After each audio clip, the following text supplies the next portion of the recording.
বাংলাদেশের কলঙ্ক মুক্ত করলাম আজকে জুতা দিয়া এবং গাড়ি দিয়া।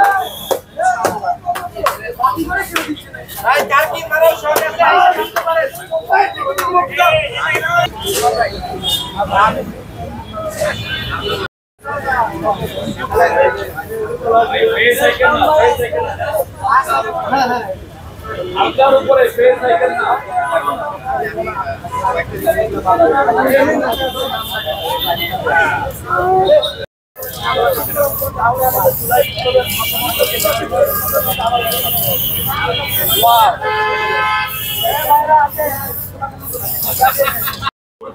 আমেরিকার দর্শকেরই মানে প্রচার করতেছে যেটা গেলে 15ই আগস্টে যে বঙ্গবন্ধুর যে জন্মদিন তারা মানে পেজে কি করতেছে এই স্বৈরাচার সরকারের মানে পিতাকে তারা মনে করেন ফেসবুকে স্টোরি দিতেছে বা ই করতেছে।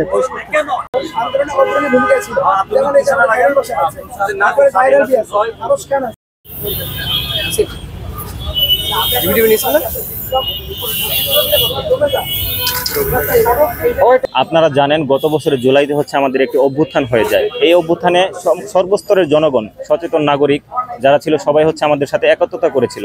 কিন্তু তারপরে ওই সময় কিছু লোক হচ্ছে যারা আসলে অ্যাকচুয়ালি মনে প্রাণে আওয়ামী লীগ, তারা সাময়িক ক্ষোভ থেকে বাঁচার জন্য হচ্ছে ওই সময় আন্দোলনের সাথে একাত্মতা পোষণ করলেও তারা মূলত এখনো মনে মনে আওয়ামী এজেন্ডা ধারণ করে, আওয়ামী আদর্শ ধারণ করে।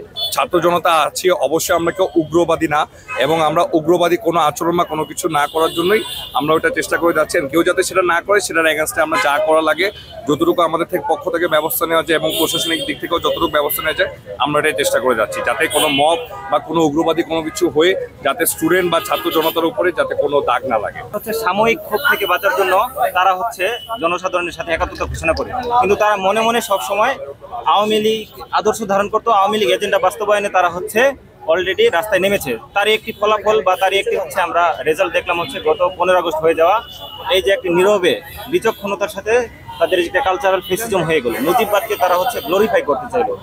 আসলে মুজিববাদ এবং আওয়ামী লীগ দুইটাকে আলাদা করে যারা মুজিববাদকে গ্লোরিফাই করতে চায় এবং তারা যে একটা সময় এই হাসিনাকে গ্লোরিফাই করবে না, হাসিনার 17 বছরের শাসনকে গ্লোরিফাই করবে না, এই হাসিনার যে স্বৈরাচারী যে রেজিম ছিল এটাকে গ্লোরিফাই করবে না, এটার কোনো নিশ্চয়তা নাই।